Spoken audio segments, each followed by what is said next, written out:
வணக்கம். Welcome to கதை திரட்டு audio books. இந்த வீடியோவில் நம்ம என்ன கதை கேட்க போகிறோம்னா, கனவு காலங்கள் கதையின் 3வது பகுதி. நம்ம சேனலை இது வரைக்கும் சப்ஸ்கிரைப் பண்ணாதவங்க சப்ஸ்கிரைப் பண்ணுங்க. பக்கத்தில் இருக்கிற பெல் ஐக்கானை கிளிக் பண்ணி ஆல்ங்கிற ஆப்ஷனை ப்ரெஸ் பண்ணுங்க. ஹைப்புங்கிற ஆப்ஷனை கிளிக் பண்ணி இந்த வீடியோவை ஹைப் பண்ணுங்க. வாங்க கதைக்குள்ளே போகலாம். உங்கள் அம்மாவுக்கு ரொம்ப முடியல, உடனே கிளம்பி வா என்று பிரியாவுக்கு தந்தி கொடுத்திருந்தான் சிவா. அவள் பதற்றத்துடன் திருச்சிக்கு போய் பார்க்க சுப்புலட்சுமிக்கு எதுவும் இல்லை. மாறாக, ஏண்டி வந்துட்ட என்று கத்தினாள் அவள். மாமாதா என்று வாயை திறக்க சிவா பின்பக்கம் இருந்து ப்ளீஸ் ப்ளீஸ் ப்ளீஸ் என்று அவளை அடக்கினான். மாமாவை பார்க்காம இருக்க முடியலன்னா பேசாம கட்டிக்கிறது. நானும் படிக்கிறேன்னு பேர் பண்ணிட்டு இப்படி அடிக்கடி வந்து போயிட்டு இருந்தால உருப்பட்டாப்புல தான். அவளுக்கு சாட்டையால் அடித்தது போல வலி. நானா ஓடி வந்தேன், நானா அலையிறேன். பிரியா கோபத்துடன் வந்த வேகத்திலேயே கிளம்ப சிவா பஸ் ஸ்டாண்டுக்கு ஓடி வந்து சாரி என்று அவளது கையை பற்றினான். விடுங்கோ, எனக்கு இதெல்லாம் தேவையா? நான் ஸ்காலர்ஷிப்பில் படிக்கிறத மறந்துட வேண்டாம். 4 வாட்டி இது மாதிரி காலேஜை கட் பண்ணா அப்புறம் வீட்டுக்கு அனுப்பிச்சிடுவா. அனுப்புனா என்னவாம்? நான் உன்னை காப்பாற்ற மாட்டேனா? பிரியா, வந்தது வந்துட்ட, 2 நாள் தங்கிட்டு போகலாமே. இல்லை, உடனே போயாகணும். அனாட்டமி கிளாஸ் இருக்கு. பெரிய அனாட்டமி. இங்கே உயிரோட ஒரு ஜந்து போராடிக்கிட்டு இருக்கு. நீ என்னடான்னா பிணத்துக்கு போய் முக்கியத்துவம் கொடுக்குற? பிரியா, பிலீவ் மீ, நீ இல்லாமல் நேக்கு சாப்பாடு இறங்கலை. நல்ல டாக்டரா போய் பாருங்கோ. ஏன் நீ பார்க்கப்படாதா என்று அவளது கையை எடுத்து தன் மார்பில் அழுத்தி கொண்டு, நானும் உன் காலேஜுக்கு வரட்டுமா? எதுக்கு? வேற எதுக்கு? பார்க்கதான். உன் ஹாஸ்டல் தோழிகளை சந்திக்கத்தான். வேணாம், கேட்குறேன்னு தப்பா நினைக்காத. உனக்கு பாய் ஃப்ரெண்ட்ஸ் இருக்காளா? அவள் முறைக்க, மெடிக்கலில் அதெல்லாம் சகஜம்பாளே. அப்படி யாரும் இருந்தால் சொல்லிடு. நான் உன் சந்தோஷத்துக்கு குறுக்கே நிற்கலை. இப்படியே ஒதுங்கிடுறேன். அது உங்க சௌகரியம். ஒரு சமயம் பிரியா வழக்கம் போல புல்வெளியில் அமர்ந்திருக்கும் போது, சிவான்றது யாரடி என்று கேட்டபடி தோழி ஒருத்தி ஓடி வந்தாள். அவள் புருவத்தை உயர்த்த, என்ன ஆச்சரியமா இருக்கா? உனக்கு அடிக்கடி கடிதம் எழுதுறான், ஃபோன் பண்றான். ஃபோனா? ஆமா, ஆஃபீஸ்க்கு அடிக்கடி ஃபோன் வருது. ஆனா வார்டன் பிரியா பிஸின்னு சொல்லி வச்சிடுவாங்க. சொல்லிடி, யார் அது? லவ்ஸா? பிரியா தலை குனிந்து புற்களை பறித்து போட, அட வெக்கம், புல் பறிச்சாலே லவ்னு தானே அர்த்தம். அழுத்தக்காரி. தனியா வந்து வந்து அமரும்போதே நினைச்சேன். பார்ட்டி எப்படி? என்ன பண்ணுது? சொந்தமா? ஆமா, கட்டிக்க சொல்லி அலையுது. கட்டிக்கோங்க, யூ ஆர் லக்கி. கட்டிண்டு காலத்தையே பயிர் செய். அப்புறம் படிப்பு மெதுவாக படிச்சுக்கிறது தானே. என்னடி அவசரம்? கல்யாணம் பண்ணிட்டு படிக்கிறது இங்கே ஒன்றும் புது விஷயம் இல்லையே. உடன் அவளது உணர்வுகள் கண் விழிக்கும். கட்டிக்கொண்டால் என்ன என்று தோன்றும். நான் படிப்பதில் யாருக்குமே விருப்பம் இல்லை போலும். எல்லோரையும் எதிர்த்து கொண்டு படித்து என்ன செய்ய போகிறேன்? படிப்பும் ஹாஸ்டலும் இலவசம் என்றாலும் கூட அதையும் மீறின செலவுகள் உண்டு. ட்ரெஸ், ஊரில் வீட்டு வாடகை, சாப்பாடு, அம்மாவின் மருத்துவம். சிவாவை கட்டி கொண்டால் அவரே எல்லாவற்றையும் பார்த்து கொள்வார். சொத்துக்களையும் மீட்டு தருவார். எனது சுயநலத்தால் எல்லாமே தடைப்பட்டு கிடக்கிறது. படிப்பில் அவளுக்கு கவனம் செலுத்த முடியவில்லை. பயம் தோன்றிற்று. இன்னும் 5 வருடங்கள் அத்தோடு முடிந்துவிடப் போவதில்லை. அப்புறம் பிராக்டிஸ். என்ன செய்ய போகிறேன்? அன்று பயாலஜி ப்ரொஃபஸர் ஜெனட்டிக்ஸ் விதிகள் பற்றி விவரித்து கொண்டிருந்தார். விவரித்தார் என்பதை விட பிரியாவை குழப்பினார் என்பதே நிஜம். ஆண் பெண் 2 பாலாருக்கும் 2 வகையான செக்ஸ் குரோமோசோம்ஸ் உண்டு. நெருங்கின உறவுகளில் திருமணம் செய்யும் போது குரோமோக்கள் ஒன்று சேர்ந்து உருவாகும் கருக்களின் நோய் எதிர்ப்பு சக்தியை குறைத்து விடுகின்றன. இதனால் பெரும்பாலான குழந்தைகள் குறையுடன் பிறக்கின்றன. அதனால் உறவுகளில் திருமணம் செய்வதை தவிர்ப்பது நல்லது. அந்த லெக்சர் அவளை பயமுறுத்திற்று. சிவா தனக்கு தேவைதானா? அவனை நான் கட்டி கொள்ளத்தான் வேண்டுமா என்கிற யோசனைகளுடன் குழப்பத்துடனும் ஹாஸ்டலுக்கு வர, அங்கே அவளுடைய தங்கை அனுஷாவிடமிருந்து கடிதம் வந்திருந்தது. அதில் அவள், அக்கா, உன் முடிவுதான் என்ன? மாமாவை நீ கட்டிக்கிறையா இல்ல குடும்ப பாரம் கருதி நானே கட்டிக்கட்டுமா என்று கேட்டிருந்தாள். 2 நாட்கள் ஆனபோதும் பிரியாவுக்கு அந்த கடிதத்தை ஜீரணிக்க முடியவில்லை. நானே அவசரப்படவில்லை, அதற்குள் அனுஷாவுக்கு என்ன அவசியமாம்? அவளுக்கு திருமண வயது வந்து விட்டதா? ஏன் இப்படி அலைகிறாள்? அம்மா இதுக்கு எப்படி சம்மதிச்சா? சுபலட்சுமி எப்போதுமே அனுஷாவிற்கு சாதகமாய்த்தான் பேசுவாள். அவள் தப்பு செய்தாலும் கண்டிப்பதில்லை. எந்த வீடாக இருந்தாலும் கடைசி பிள்ளை செல்ல பிள்ளை என்பது நடைமுறை. அனுஷாவிற்கு அது மட்டும் காரணம் இல்லை. அவளை வயிற்றில் சுமக்கும்போது குழந்தை வேணாம் என்று கலைக்க வேண்டி சுப்பு மருந்து மாத்திரை சாப்பிட்டாளாம். அதையும் மீறி அனுஷா பிறந்து விட்டாள். கர்ப்பத்தின் போது சாப்பிட்ட மாத்திரைதான் அனுஷாவின் பார்வையை கெடுத்து விட்டது என்கிற உறுத்தல் சுப்புவுக்கு. அதனால் தான் அவளுக்கு பவர் கிளாஸ் போட வேண்டி வந்ததாம். அந்த உறுத்தலில் தோன்றிய பரிவு பாசம், அதனாலேயே அவளுக்கு சலுகை அதிகம். அந்த சலுகையும் கண்டிப்பின்மையும் அனுஷாவை சோம்பேறியாக்கி விட்டன. தான் என்ன செய்தாலும் கண்டிக்க மாட்டார்கள் என்கிற தைரியம், பயமின்மை. அதனால் சரியாய் படிப்பதில்லை, எதையும் முறைப்படி செய்வதில்லை, ஒழுங்கின்மை. சலுகைகள் கிடைத்தால் அவற்றை முறைகேடாய் பயன்படுத்துவது தானே நமது இயல்பு. அந்த சலுகை அரசாங்கத்திடமிருந்து கிடைத்தால் இன்னும் சொல்லவே வேண்டியதில்லை. 14 வயதில் கல்யாணத்தை பற்றி எப்படி சிந்திக்க முடிகிறது? இது என்ன அந்த காலமா? படிப்பில்லாமல் வசதி இல்லாமல் காலம் முழுவதும் யாரையாவது சார்ந்தே இருக்கப் போகிறாளா இவள்? படிப்பில்லாமல் அம்மா பட்டதெல்லாம் போதாதா? அனுஷாவின் புத்தி ஏன் இப்படி வேலை செய்கிறது? குடும்ப நன்மை கருதியாம். சொத்தை மீட்க வேண்டிய பொறுப்பை நினைத்தும் இந்த முடிவாம். அந்த பொறுப்பு நேக்கில்லைன்னு சுட்டி காட்டுறாளா? அன்று அனாட்டமி கிளாஸ் இருந்தது. உடல் கூறு பற்றின ஆய்வு. அங்கே உடலை கூறு போட்டு காட்டுபவர். அதை நினைத்தாலே பிரியாவுக்கு அலர்ஜி, வயிற்றை குமட்டி கொண்டு வரும். அதனால் மட்டம் போட்டுவிட்டு லைப்ரரிக்கு போய் விடுவாள். தோழி ஏண்டி இப்படி பண்ற என்று கண்டிப்பாள். நேக்கு தைரியம் இல்ல. கொல்லன் இரும்ப பார்த்து பயப்படலாமா? கசாப்புக்காரன் ஈவிரக்கம் பார்க்கலாமா? டாக்டருக்கு படிக்க வந்துட்டு அனாட்டமிக்கு பயந்தா எப்படியாம்? பயப்படலடி, மனசு இன்னும் பக்குவப்படல. மெல்ல மெல்லத்தான் அந்த பக்குவம் வரும். அதுவரை லைப்ரரியே சரணம். லைப்ரரி என்பது புத்தகங்கள் நிறைந்த இடம் மட்டும் இல்லை, அமைதி தருகிற ஆசிரமம். அங்கே ஆரவாரம் இல்லை, தொந்தரவில்லை. எந்த தொல்லையும் இல்லாமல் புத்தகத்தில் மூழ்கலாம் அல்லது தூங்கலாம். பிரியா புத்தகத்தை விரித்து கொண்டு அமர்ந்த போது காதல், அது கற்றவர்க்கு நவரசம், கவிஞருக்கு பலரசம், ருசிப்பவருக்கு பழரசம், வெறுப்பவருக்கு விரசம், புரிபவர்க்கு மதுரசம், புரியாதவருக்கு பாதரசம், குடும்பத்திற்கு புளிரசம் என்று அலமாரிக்கு பின்பக்கமிருந்த குரல் கேட்க திரும்பி பார்த்தாள். அங்கே ரவிக்குமார் என்னும் மாணவன் நின்றிருந்தான். அவனது முகத்தில் புன்னகை, ஒரு எதிர்பார்ப்பு. அவன் சீனியர், மேடையில் பாடுவான், பரிசு வாங்குவான். கிளாஸிற்கு சரியாய் போக மாட்டான், ஆனால் நல்ல மார்க் வாங்கி விடுவான். அவன் ஒரு ஆச்சரியம். ரவிக்குமார் அவள் அருகில் வந்து, நீயும் அனாட்டமிக்கு மட்டமா என்று நெருங்கி அமர்ந்தான். ஏன்? அந்த நாத்தம் பிடிக்கல. ஏய் பொய் சொல்லாத. நான் ஏன் பொய் சொல்லணும்? என்னை பார்க்கவும் என் கூட தனியா பேசவும் தானே இங்க வந்த. நோ, உங்கிட்ட நீக்கு என்ன பேச்சு?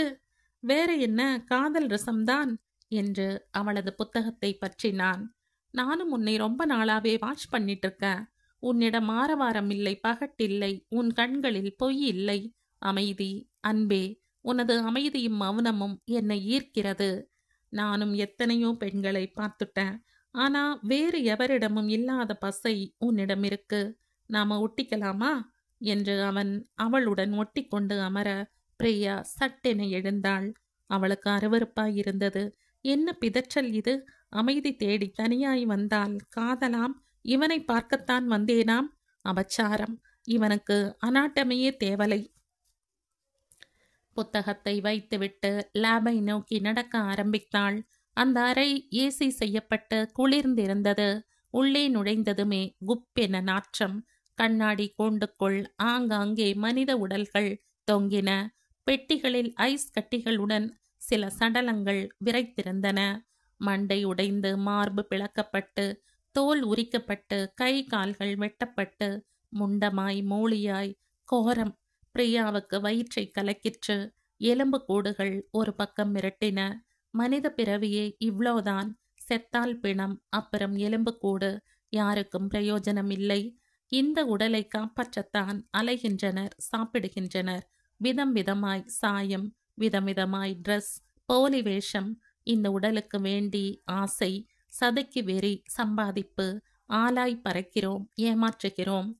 உள்ளறையில் புரொஃபசர் உடல் ஒன்றை வெட்டி கீறி அதன் பாகங்களை விளக்கி கொண்டிருந்தார். அதை பார்த்ததும் பிரியாவுக்கு தன் தந்தையின் ஞாபகம்தான் வந்தது. அன்று அவரது உடலை போஸ்ட் மார்ட்டத்துக்கு அனுப்பியிருந்த போது, கவலைப்படாதேள், அப்பாவை போஸ்ட் மார்ட்டத்துக்கு கொண்டு போயிருக்கா, ஆபரேஷன் முடிஞ்சதும் திரும்பி வந்துருவா என்று வெகுளியாய் பேசினது ஞாபகத்துக்கு வரவே கண்கள் நனைந்து போயிற்று. எப்படியெல்லாம் சிதைக்கிறார்கள், அறிகிறார்கள், துண்டு போடுகிறார்கள். அன்றைக்கு ஏன் என் அப்பா உடலையும் இப்படித்தானே வெட்டியிருப்பா? ஏன்? எதனால? யாரால? எல்லாம் வஞ்சகம். அப்பாவை சிதைச்சு எங்க குடும்பத்தை சின்னா பின்னமாக்கினவளை சும்மா விடலாமா? சித்தப்பாவையும் சித்தியையும் பழி வாங்க வேணாமா? எங்க சொத்துக்களை மீட்க வேணாமா? அவளுக்குள் வைராகியம் எழுந்தது. அதுக்கு சிவாவை விட்டால் நமக்கு வேறு யார் இருக்கா? அவர் என் மேல ஆசைப்படுறதுல என்ன தப்பு? முறை பையன்தானே, அவருக்கு உரிமை இருக்கே. அவர் கட்டிக்க விரும்பும்போது நான் ஏன் மறுக்கணும்? எல்லாம் குடும்ப நன்மைக்குத்தானே. என்னைக்கு இருந்தாலும் என்னை கட்டிக்க போறவர் இப்போதே கட்டிக்கட்டுமே. அவருக்கும் சந்தோஷம், எனக்கும் ஒரு பாதுகாப்பு. நான் தனியா இருந்தா தானே ரவிக்குமார் மாதிரி மாணவர்கள் காதல் ரசம் பாடுவர், விரசமாய் பேசுவர். கல்யாணம் பண்ணி கொண்டு விட்டால் கிட்டே வரமாட்டார்கள். படிப்புக்கு கல்யாணம் ஒரு தடை இல்லை. கல்யாணம் பண்ணி படிக்கிறவர்கள் இங்கே இல்லையா என்ன? நிறைய பேர். நானும் படிப்பேன், வெல்வேன், வென்றாக வேண்டும். அதற்கு சிவா துணை இருப்பார். அவரை வைத்து சித்தப்பாவின் சதியை முறியடித்தாகணும். அவள் ஒரு முடிவுக்கு வந்தாள். ஸ்ரீரங்கம். காய்கறி வண்டியின் மணி, பால்காரனின் ஓட்டம், கார்ப்பரேஷன் தொழிலாளியின் வரட் வரட், குழாயில் அடி, பள்ளி பிள்ளைகளுடன் ரிக்ஷா போன்ற காலை நேர அவஸ்தைக்கிடையில் சிவா வீட்டிற்கு முன் அவசரமாய் ஸ்கூட்டரை கொண்டு வந்து நிறுத்தினான். கேஸ் சிலிண்டரை தூக்க முடியாமல் தூக்கி வந்து, அத்த இந்தாங்கோ, இனி கெரசனில் புகைய வேணாம் என்று உள்ளே இறக்கி வைத்தான். அப்ளை பண்ணினது கிடைத்துடுத்தா? அதுக்கு 4 வருஷம் காத்திருக்கணும். இது என்னோடது. அப்புறம் நீ என்ன பண்ணுவ? ஒண்டி கட்டைக்கு எதுக்கு சிலிண்டர்? வெளியே சாப்பிட்டுப்பேன். உனக்கு ஏன் சிரமம் என்று சுப்புலட்சுமி சுருக்கு பையில் பணம் தேட, அதெல்லாம் வேணாம் வைங்கோ என்று உரிமையுடன் அடக்கினான். அறைக்குள் வெண்ணென்று யூனிஃபாரம் உடைப்புடனும் இரட்டை சடையுடனும் அனுஷா நின்றிருக்க, நீ இன்னும் ஸ்கூலுக்கு போகலையா? இல்லம்மாமா, காலையில எழறதுக்கே லேட் ஆயிடுச்சு. சரிம்மா, உன்னை ட்ராப் பண்றேன். வாசல் வரை போனவன், அத்த ஏதோ மாத்திரை வேணும்னு கேட்டேளே, என்னது? சாரி டான். சரி வாங்கி ராத்திரி வரைச்ச கொண்டு வரேன். இப்போ ஆஃபீஸ்க்கு நேரமாச்சு, வரட்டுமா? அனுஷா ஏறு. சிவா ஸ்டார்ட் பண்ணினது. மனுஷா பெருமிதத்துடன் ஜிங் என்று ஏறி அமர்ந்து அவனது இடுப்பை கட்டி கொண்டாள். இது எல்லாவற்றையும் பிரியா பைபடியில் இருந்து பார்த்து கொண்டுதான் இருந்தாள். அவள் நேற்று ராத்திரிதான் இங்கு வந்திருந்தாள். வந்ததில் இருந்தே ஆத்திரத்தில் ஒரே சிவா புராணம். வாயை திறந்தால் சிவா. மாமா மட்டும் இல்லைனா நாம பிச்சை எடுக்க வேண்டியதுதான். அவன் நல்ல நேரத்துல வந்தா, தெய்வம் போல. அங்கு பிரியாவை எவரும் பொருட்படுத்தவில்லை. நீண்ட நாளைக்கு பிறகு வருகிறாளே, எப்படி இருக்கிறாள், படிப்பு எப்படி, ஹாஸ்டல் சாப்பாடு ஒத்திக்கிறதா என்று எவரும் கேட்கவில்லை. கேட்க தோன்றவில்லை. ஏறக்குறைய அவளை மறந்துவிட்ட நிலைமை. அவள் வலிய போய், அம்மா ஏன் மாட்டமா இருக்க, உடம்புக்கு என்ன என்று கேட்க, என்று பெருமூச்சு. நேக்கு என்னன்னா உனக்கு என்ன, நீ டாக்டரானா போதும், அவ்வளோதானே. ஏமா இப்படி பேசுற? பின்ன என்னடி, எல்லாம் சுயநலம். என்னை சாகடிச்சிட்டு நீ பெரியவளாகணும். இந்த சிவா மட்டும் இல்லைனா? அம்மா என்னை நம்பு, கடுமையான படிப்பு, ரெக்கார்டு ஒர்க், லீவ் வேற கிடைக்கல. இப்போ எப்படியாம், நான் இருக்கனா இல்லை செத்துட்டேனான்னு பார்க்க வந்தியா? பிரியா வாக்குவாதத்திற்கு நிற்காமல் அமைதி காத்து சுப்புவின் கோபம் அடங்கினதும், அம்மா, அனுஷா படிக்க வேணாமா? அதுக்குள்ள எதுக்கு கல்யாணம்? ஆமாண்டி, நீ குட்டிச்சுவரா போறது பத்தாதுன்னு அவளுமா? அவளாவது உருப்படட்டும், அவதான் என் மக. அப்ப நான் என் பேச்சை கேட்காதவளை எப்படி நான் மகள்னு சொல்லிக்க முடியும்? சரி, இப்ப நான் என்ன செய்யணுங்கிற? மாமாவை கட்டிக்கணும், அவ்வளோதானே? உடனே நல்ல நாள் பார். சுப்பலட்சுமிக்கு ஆச்சரியம் தாங்கவில்லை. பிரியா அத்தனை சீக்கிரம் படிவாள் என்று எதிர்பார்க்கவில்லை. உடனே நல்ல நாள் பார்க்கப்பட்டது. சிவாவுக்கும் பிரியாவுக்கும் திருமணம். சுப்பு அவளை தனியே அழைத்து போய், பிரியா, நீ தாலி கட்டின்றது பெருசில்லை. எக்காரணம் கொண்டும் மாமாவையும் அவர் ஆத்திலையும் எதிர்த்து பேசப்படாது. அவரோட மனசு கோணாம நடந்துக்கணும். ஒரு மாட்டு பொண்ணுக்கு பணிவும் அடக்கமும் தான் முக்கியம். நீ தப்பு பண்ணினா அது அப்பாவுக்குத்தான் கெட்ட பேர். எல்லாரும் அவரைத்தான் குறை சொல்வா. புரிஞ்சதா? சரிம்மா. வெறும்னே சரின்னு வாயில சொன்னா பத்தாது, சத்தியம் பண்ணி கொடு. கொடுத்தாள். ஆனால் அந்த சத்தியத்திற்கு முதல் இரவிலேயே ஒரு சோதனை வந்தது. பால், பழம், பூக்கள், பஞ்சு மெத்தை, ஊதுபத்தி, தனியறை. கட்டிலில் சிவா. பிரியா நாணத்துடனும் நளினத்துடனும் அவன் அருகில் அமர, நீ என் ஆத்துக்காரிதான? என் பேச்ச கேட்பதான? என்று சிவா அவளது உதடுகளை உரிமையுடன் பிதுக்கினான். ஆமா, அதுல என்ன சந்தேகம்? அப்போ இன்னியோட படிப்பை விட்டுரு. மாமா என்று அவள் அதிர, நீ என்னோட ஆத்துக்காரினா விட்டுடத்தான் வேணும். நீ எனக்கு மட்டும்தானே சொந்தம். நோக்கு இதுதானே முதலிரவு. என்ன அப்படி பார்க்குற? Be frank. என்கிட்ட நீ ஃப்ரீயா பேசலாம். I like truth. சொல்லு. கமான். காலேஜில் உனக்கு எத்தனை பாய் ஃப்ரெண்ட்ஸ்? எத்தனை பசங்க உன்னை கிஸ் அடிச்சிருக்கா? எத்தனை பேத்துக்கு உன் படுக்கையில் இடம் கொடுத்துருக்க? சிவா அவள் மேல் ஈட்டிகளை எறிய ஆரம்பித்தான். சிவா அப்படியெல்லாம் கேட்பான் என்று பிரியா கொஞ்சமும் எதிர்பார்க்கவில்லை. யோகா கிளாஸ் நடத்துவதாக சொன்னார். சங்கராச்சாரியாரின் சீடர்னார். இவர் இப்படி பேசலாமா? அந்த புனிதரின் சீடர் என்று சொல்லிக்கொண்டு எப்படி இவரால் இப்படியெல்லாம் நடந்து கொள்ள முடிகிறது? என்னடி முறைக்கிற? நீ எவனுக்குமே இடம் தரலையா? இல்ல நோக்கு எவனும் படியலையா? சி, ஏன் இப்படியெல்லாம் பேசுறேள்? அப்புறம் கல்யாணம் வேணாம்னு ஏன் மறுத்தையாம்? என்னவோ உனக்கு வேணாம்ங்கிற மாதிரியும் நான் அலையிற மாதிரியும் ஒரு சீனை கிரியேட் பண்ணிட்டியே. நோக்கு அதுல ஒரு சந்தோஷம், ஆணவம், மெடிக்கல் படிக்கிற அகம்பாவம். அப்படியெல்லாம் இல்லைன்னா பின் எப்படியாம்? இவன் என்ன புண்ணாக்கு? மெடிக்கல் முடிச்சிட்டா இன்னும் வசதியான மாப்பிள்ளை பார்க்கலாம். இன்னும் யங்கா, இன்னும் புஷ்டியா தேத்திக்கலாம்னு நினைச்சிருப்ப. ஐயோ, என்னை ஏன் இப்படி கொல்றேள்? அப்புறம் ஏன் இந்த பந்தா? பந்தா இல்லைனா கல்யாணம் பண்ணிண்டா படிப்பு கெட்டுருமேன்னு தயங்கினேன். ஏற்கனவே டைட் சப்ஜெக்ட். தூங்க கூட நேரம் இல்லாம ஒர்க் கொடுக்கிறா. இதுல குடும்பத்தை எப்படி கவனிப்பேன்? தாலி கட்டிண்டா மாத்திரம் போதுமா? ஆம்படையானை கவனிச்சுக்க வேணாமா? அதனால தான் யோசிச்சேன். மனசுல வேற எந்த களங்கமும் இல்லைனா. என்னோட மறுப்பு உங்களுக்கு இன்சல்ட்டிங்கா இருந்திருந்தா தயவு செஞ்சு மன்னிச்சிருங்கோ. நேக்கு வேற எந்த உள்நோக்கமும் இல்லை. பிரியா விசம்பலுடன் அவனது காலில் சாஷ்டாங்கமாய் விழுந்த பாதங்களை நனைக்க, சரி சரி எழுந்துரு. இனியாவது இப்படியெல்லாம் நடந்துக்காம நல்ல மாட்டு பொண்ணுன்னு பேரெடு. தயவு செஞ்சு என்னை மேலே படிக்க அனுமதிக்கணும். ஏன்னா இந்த காலத்துல ஒருத்தர் சம்பாத்தியம் குடும்பத்துக்கு போதுமா? நாளைக்கு குழந்தை குட்டின்னு ஆச்சுன்னா சேமிப்பு வேணாமா? எல்லாத்துக்கும் நீங்க ஒண்டிய கஷ்டப்படுறத பார்த்துட்டு நான் சும்மா இருக்கணுமா? மெடிக்கல் முடிச்ச கிளினிக் வச்சுட்டா ஏகப்பட்ட காசு. இப்பெல்லாம் கன்சல்டிங்குக்கு எத்தனை வாங்குறா தெரியுமா? சரி சரி, ஏதாச்சும் பண்ணி தொலை. வாரம் ஒரு தரம் இங்க வந்தாகணும். ட்ரை பண்றேன்னா. திருமணம் என்றால் எத்தனை சந்தோஷம் இருக்கும், எத்தனை கோலாகலம். உறவு நட்புக்கெல்லாம் சொல்லி அவர்கள் வந்து கிண்டல் பண்ணி நாணி பூரித்து ஆசிர்வாதம் பெற்று போட்டோவும் வீடியோவும் எடுக்கப்பட்டு நடக்க வேண்டிய சடங்கு சும்மா ஒப்புக்கு நடத்தப்பட்டிருந்தது. அது கூட பிரியாவுக்கு வருத்தம் இல்லை. ஒரு வாரம் எந்தவித பிரயோஜனமும் இல்லாமல் போயிற்று. காலேஜில் இருந்து ரெக்கார்ட் புக் எல்லாம் எடுத்து வந்திருந்தாள். ஓய்வு கிடைத்தால் எழுதலாம் என்று. ஆனால் அவற்றை தொட்டாலே சிவா எரிந்து விழுவான். இதெல்லாம் இங்க வேணாம், உன் காலேஜிலேயே வச்சுக்கோ என்று எல்லாவற்றையும் தூக்கி எறிந்து விட்டான். அவற்றையும் லீவில் நடந்த பாடங்களையும் ஹாஸ்டலில் அமர்ந்து ரெடி பண்ணி கொண்டிருக்கும்போது தோழிகள் விடுவேனா என்று அவளை மொய்த்தனர். எங்களுக்கெல்லாம் அழைப்பில்லாம கல்யாணமா? இல்லாடிடி நீ கூப்பிட்டா செலவுன்னு கமுக்கமா முடிச்சிட்ட. சாரி, அப்படியெல்லாம் இல்ல. தவிர்க்க முடியாத அவசரம். யாருக்கு? உனக்கா? அப்படி என்ன அவசரம்?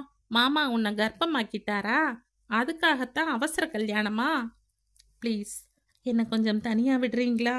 நான் நிறைய எழுத வேண்டி இருக்கு. சிவா தில்லை நகரில் ரூம் எடுத்து தங்கியிருந்தான். 6ஆம் கிராஸ். அவனது அலுவலகம் மெயின் கார்டு கேட்டில் இருந்தது. தினம் காலையும் மாலையும் ஸ்ரீரங்கத்தில் ஆஜர் கொடுத்து விடுவான். அலுவலக நேரத்திலும் ஒரு பாய்ச்சல்.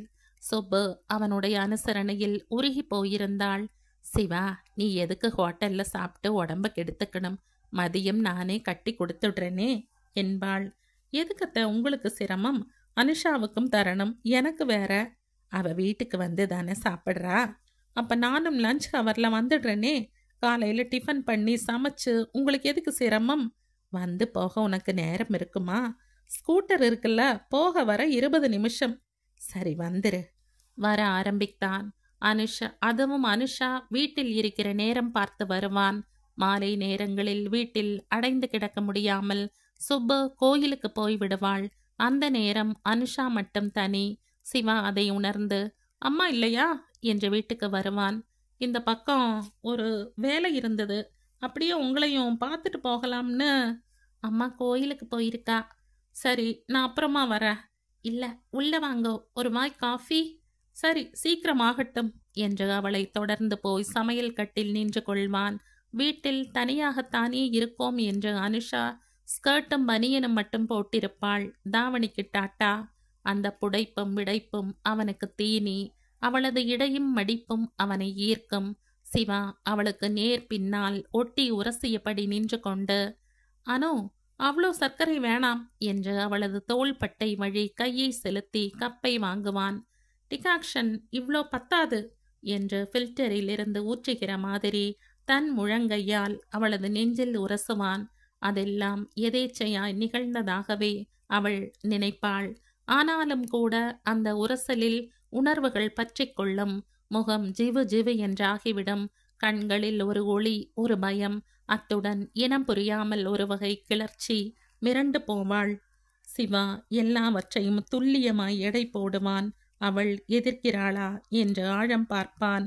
பெரும்பாலான தருணங்களில் அவள் முகம் கூட சுளிப்பதில்லை.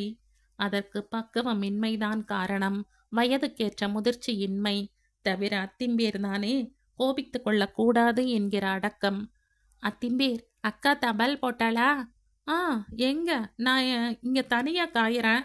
ஆனாலும் கூட அக்காவுக்கு திமிர். நீங்க எதுக்கு அங்க தனியா இருக்கணும்? பேசாம இங்கேயே வந்துருங்களேன். அது நல்லா இருக்காது. ஏன்? ஒரு வயசுக்கு வந்த பொண்ணு இருக்கச்சே ஊர் பலதும் பேசும். ஊர் பேசும்னு பார்த்தா முடியுமா? பொல்லாத ஊர். இந்த ஊரா வந்து எங்களை காப்பாத்துது? நீங்க தானே. நீங்க தான் எங்களோட ரட்சகன். நீ ரொம்பவே புகழற. உன்னோட அளவு எவ்வளோ? 5 அடி. நான் உயரத்தை கேட்கல, சைஸ். ஏது கத்திம்பேர்? புதுசா பிளவுஸ் எடுத்து தரலாம்னு தான். பழசெல்லாம் நைஞ்சு போய் பிதுங்கிறது பார். அம்மா கூட சொல்லின்னு இருந்தா. என் அளவு நேக்கு தெரியாதே. டேக் பிருக்குமே, அளந்து பாரு.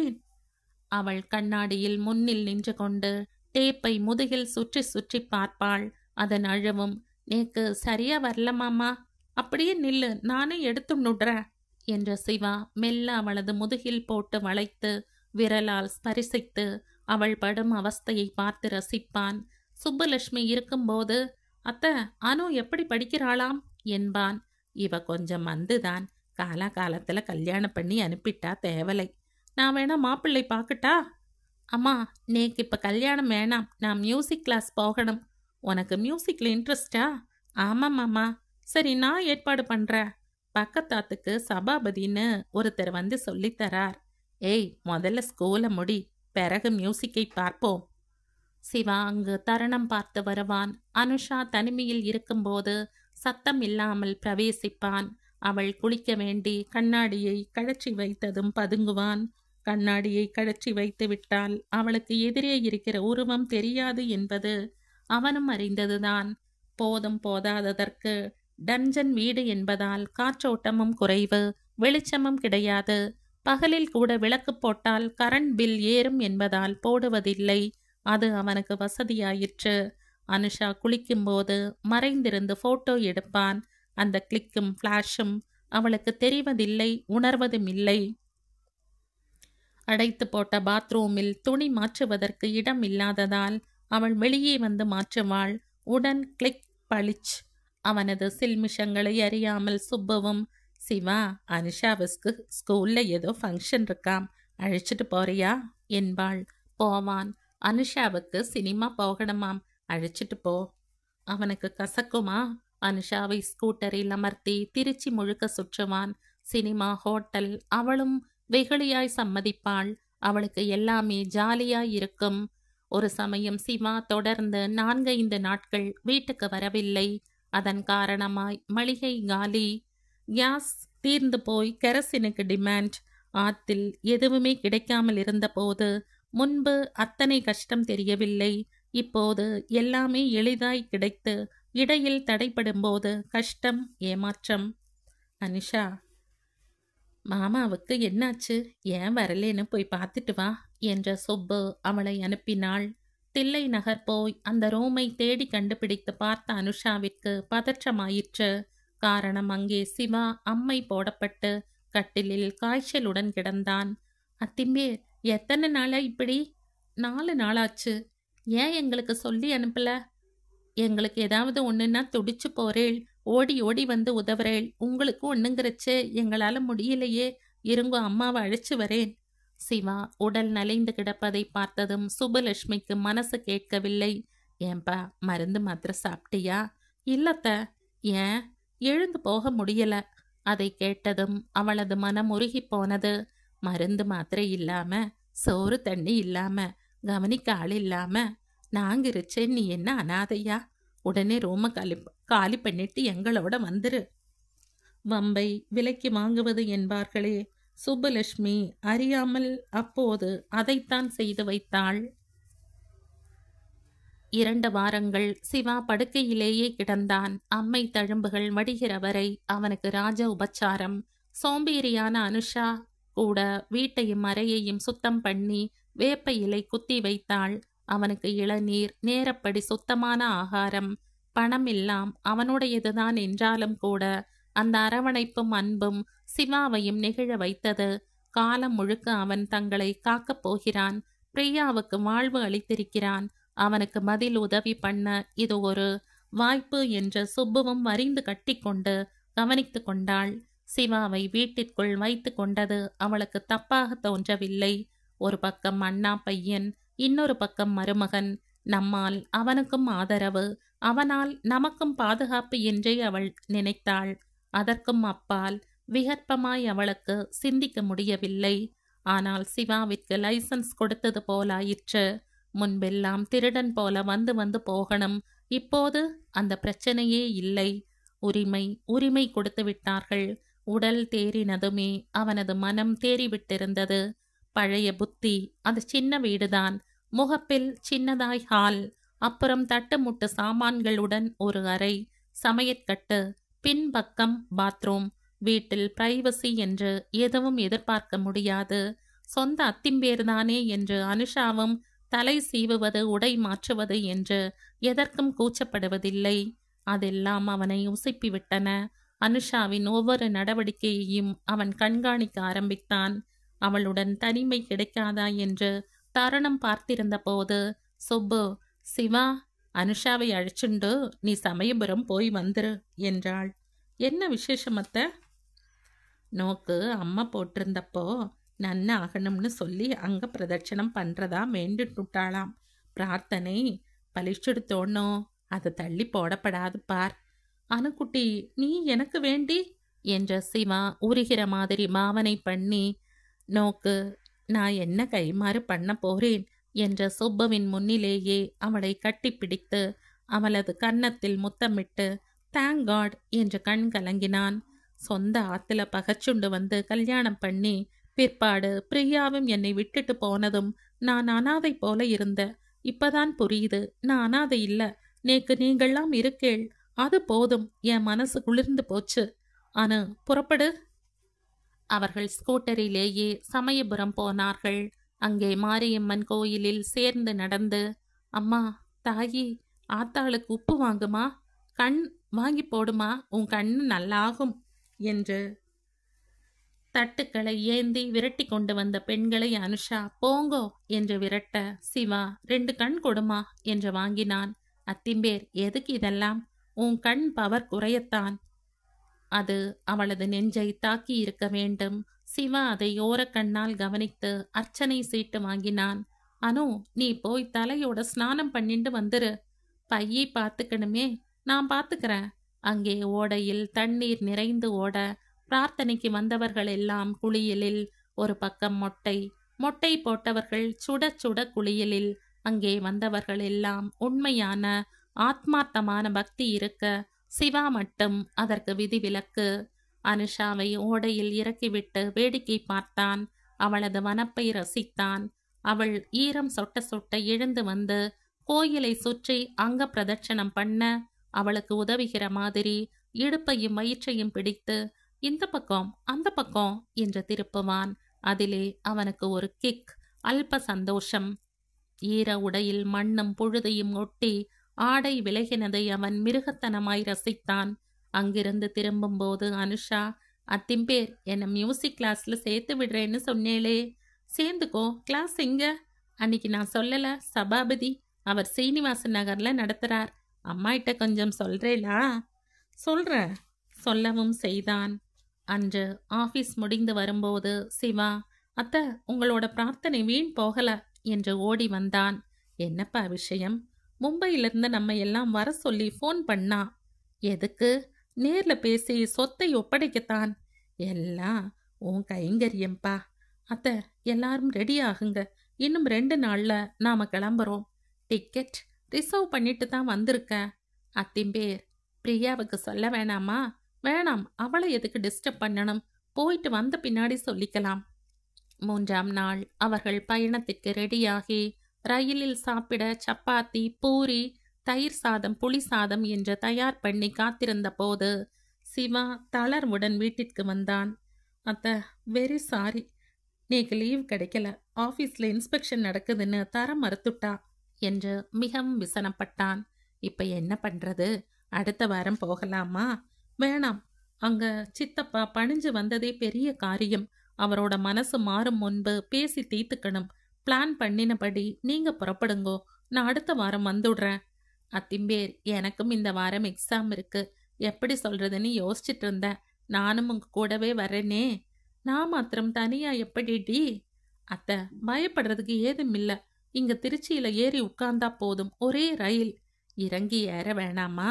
வேணாம், ஈரோட்ல போய் பெட்டியை அவளை மாத்திருவா. மும்பைக்கு போனதும் டாக்ஸி பிடிச்சா போச்சு. என்ன சொல்றேள்? சரிப்பா, நான் போய்க்கிறேன். என்னை பத்தி கவலைப்பட வேண்டாம், அவசரம் இல்ல. நோக்கு லீவு கிடைக்கிறச்சே, மெதுவா வந்தா போதும். அனுஷாவை பத்திரமா பார்த்துக்கோப்பா. அவள் கிளம்பி போனது சிவாவுக்கு ரொம்ப வசதியாயிற்று. வீட்டில் அவனும் அனுஷாவும் தனி.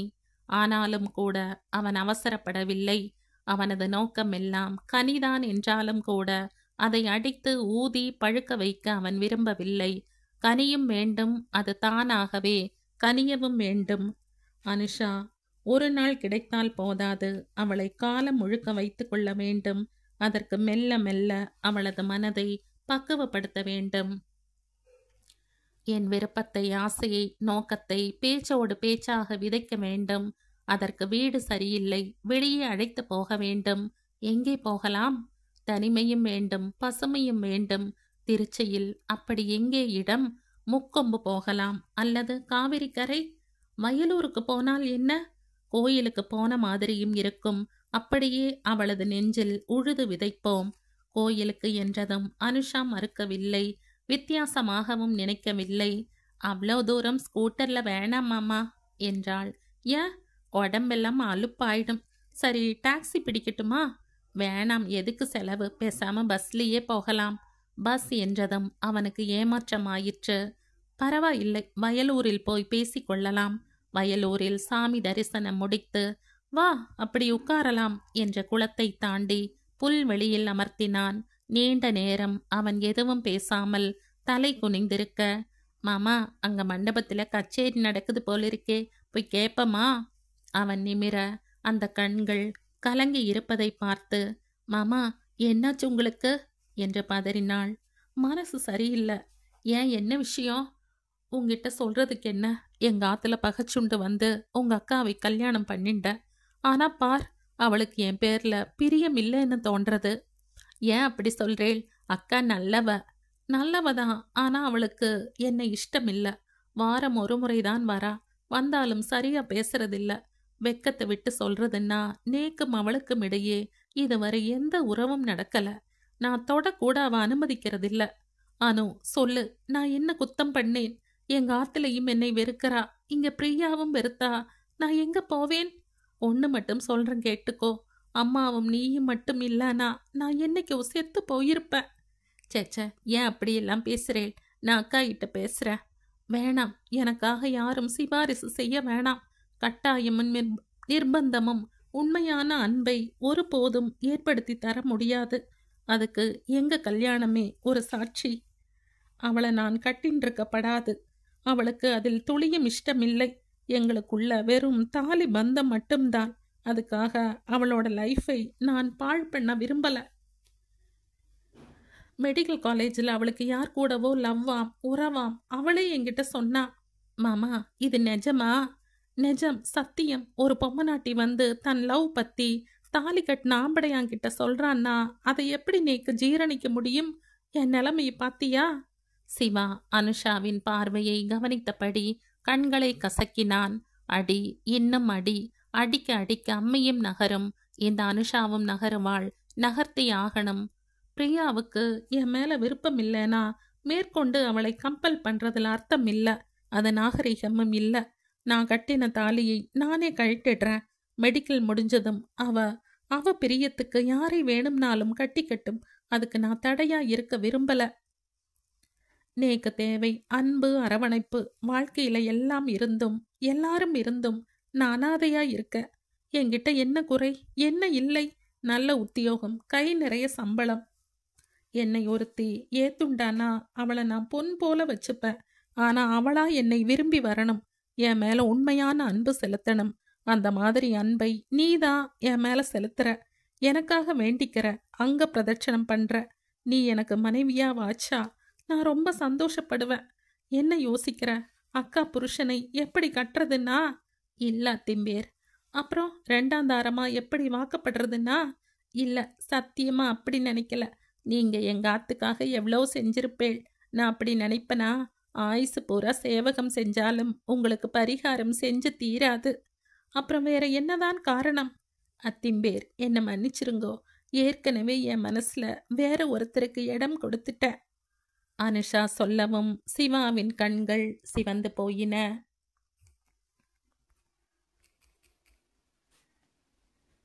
இந்த கதையின் தொடர்ச்சியை அடுத்த பதிவில் கேட்கலாம். நன்றி.